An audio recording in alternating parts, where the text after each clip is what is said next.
Coming to the end of life can be very self-centered, and I think that's so antithetical to the gospel. So I think we want to, when I die, I want my life to reflect the gospel. The gospel says that death has been defeated.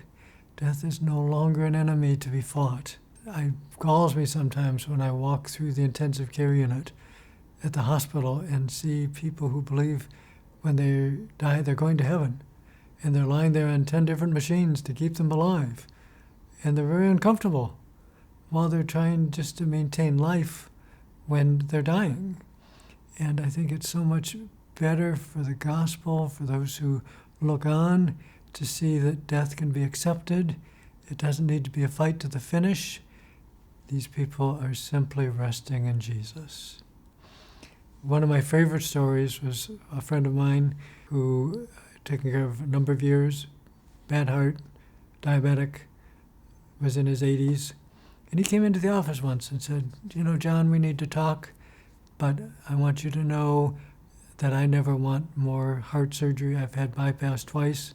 I don't want it again. Well, one day he came into the hospital shortly thereafter with a pretty major heart attack.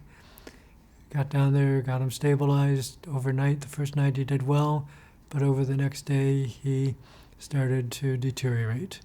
More chest pain, more shortness of breath, blood pressure dropping.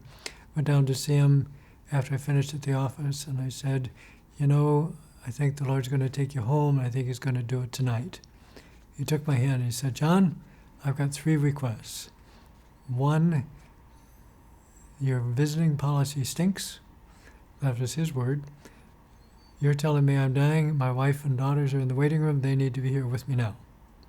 2, I've been a diabetic, but I've watched my diet. But could you get me a piece of chocolate cake with chocolate icing? And 3, what about a cup of real coffee? All I've had is decaf for years. Well, all 3 requests were taken care of. He ate his cake, he drank his coffee, he kissed his family. And within 15 minutes, he lay down and was resting in the presence of the Lord. That's dying to the glory of God.